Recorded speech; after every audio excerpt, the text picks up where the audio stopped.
All right, Coach. Well, who do you like in this one? What do you think is the key here? I don't love the whole idea of this is where the checks get written out. I don't know why he has to bring that up. But this, to me, is about identity and understanding who you are and what you need to do to win. And Seattle understands their identity. They're going to run the ball. They're going to run the ball whether they're getting 2.9 yards a carry or 4 yards a carry. And it's helped Russell Wilson tremendously. He's got 126 less attempts, but more touchdown passes. It's changed everything with pressure. He's not getting pressured as much. It's slowed down the pass rush. It's cleared things up. You're getting more zone. So that, to me, has been a very effective part of their approach, and they're going to stay with it. That's what they believe in.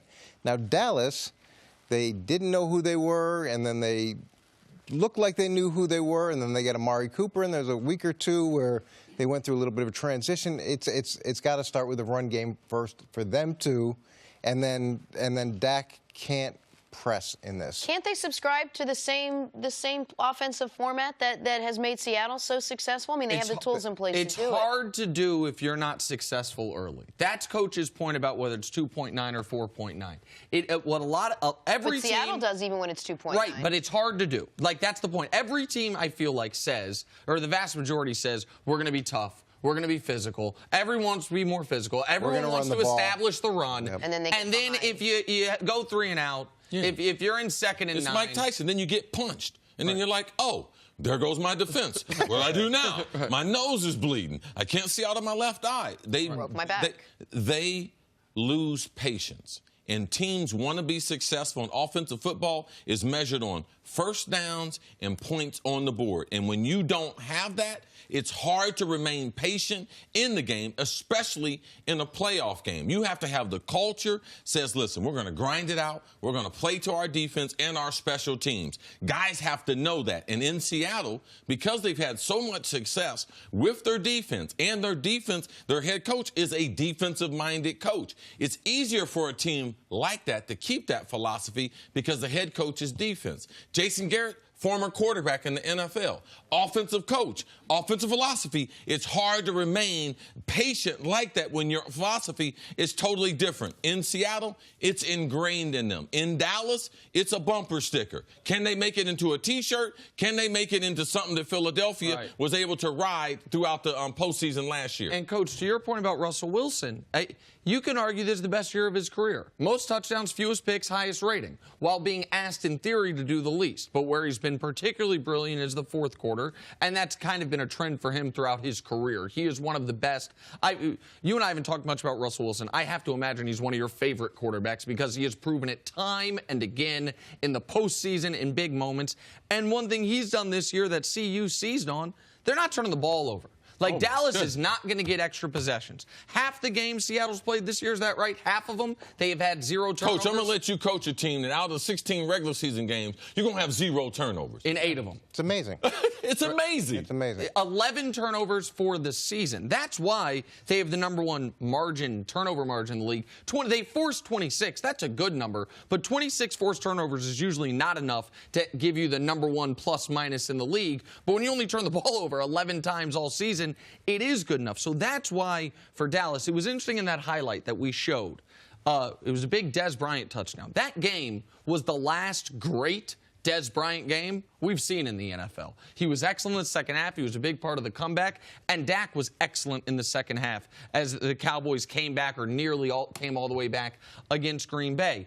I don't think they can win this game just relying on Zeke. I think Zeke has to be great. I think Zeke has to do what he's done the last 2 months of the year, and I think it helps that he's going to be the freshest he's been all season, having not played in Week 17. But I think Amari, Witten's not there, and I can't rely on Blake Jarwin to do what he did in Week 17. I think Amari is going to have the type of game Dez Bryant had against the Packers 2 years ago. But there's far more trust and confidence in Zeke having a big game than Dak having a big game. We just haven't seen that many of it. And Dak having a good game is then what will then determine if Amari Cooper has a good game. So I think a lot falls on Dak Prescott's shoulders in this one. When you look at it, if you give the ball to Zeke and you keep giving the ball to Zeke, odds are something good is going to happen. And even if they've got 8, 9 in the box, he's going to find a way to be productive. And it's that commitment to keep giving him the ball that's going to open up things for Amari. Yes. And it's going to open up things for Dak. What my fear is, when the running back has the last week of the season off and the quarterback plays and you're going into the playoffs and you're thinking about checks being written, you want to make a statement in those games. You want to say, I'm the guy. I'm the reason this team should be successful. And that's my fear is start pressing. If you start pressing and you start pushing the ball and making decisions to get checks written, it's never a good thing. So I just looked at that comment, this is where checks get written, as almost just a throwaway line. I don't think he was really talking about you play well, you get paid. Coach, we done too many press conferences. I ain't got no throwaway line. Yeah. I mean, they are every word that I say.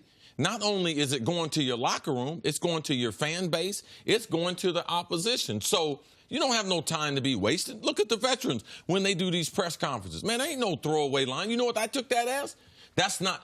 Watch who you're listening to, quarterback, because that's not the organization talking to you. That's someone outside the organization. That's someone like your agent, someone like your family members. Because, yes, him and Amari Cooper have a lot contingent on this postseason. If they're successful, both of them are due to get big pay raises. But I'm not going to mention it, even though I might be thinking about that. I'm not going to mention that in my playoff press conference. So that's what Coach Mangini is talking about. Think about the things at hand, and you being paid is not that important. Winning this football game by any type of style, that's what's important, because winning the game is more important, because if they win, he's going to get paid. Even if he doesn't play well. Exactly right. Because that's the way the team is put together. And that is how we do the quarterback wins thing. What's your guys' first Super Bowl with Brady? He had one touchdown pass in that run? 3 offensive touchdown passes.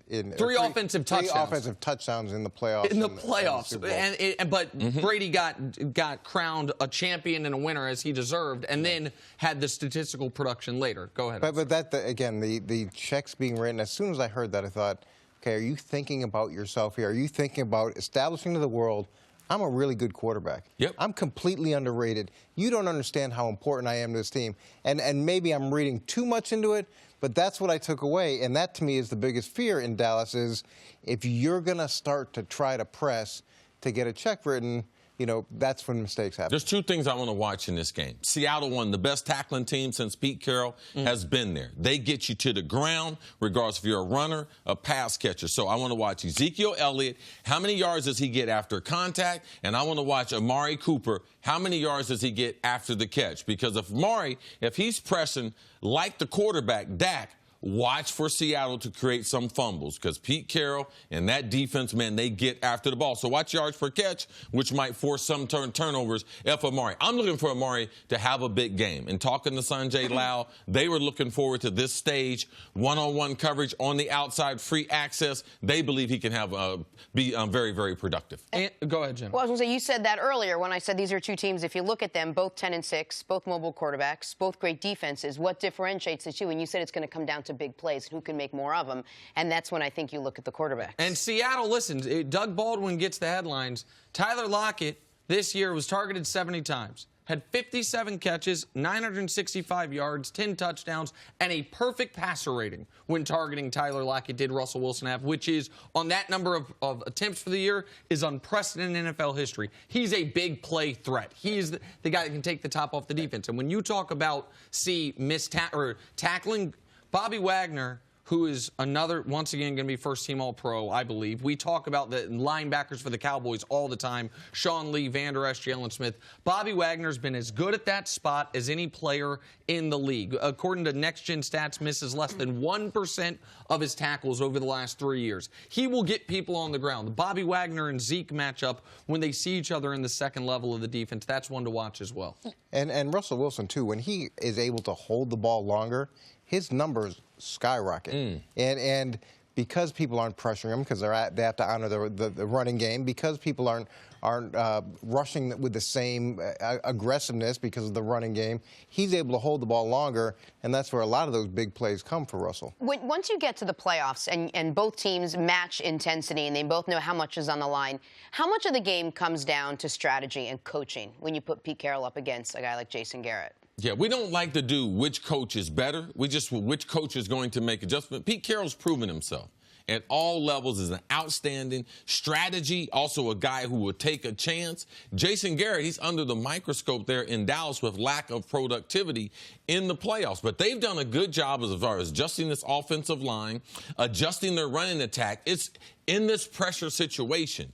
Which team can play closer to their identity? Now, we believe Seattle because we've seen them down in big spots, them still run the ball. And we've seen Dallas, when they get a little bit off kilter, their offense is struggling, they tend to get away from Zeke running the football. So I think that Pete Carroll has proven in these situations that him and his staff, they will make adjustments. The question is, in Dallas, in the biggest stage, on the biggest stage, under the most amount of pressure, Coach, will Jason Garrett and this staff be able to stay to what makes them successful and what their identity truly is? Yeah, that to me is my huge question as well. And when you look at coaching, how well did they do during the week? How well were they able to get that information to players so that when anxiety creeps in, when pressure creeps in, guys default to what they know. So all that prep during the week is going to decide whether, once the pressure's on, whether they can react.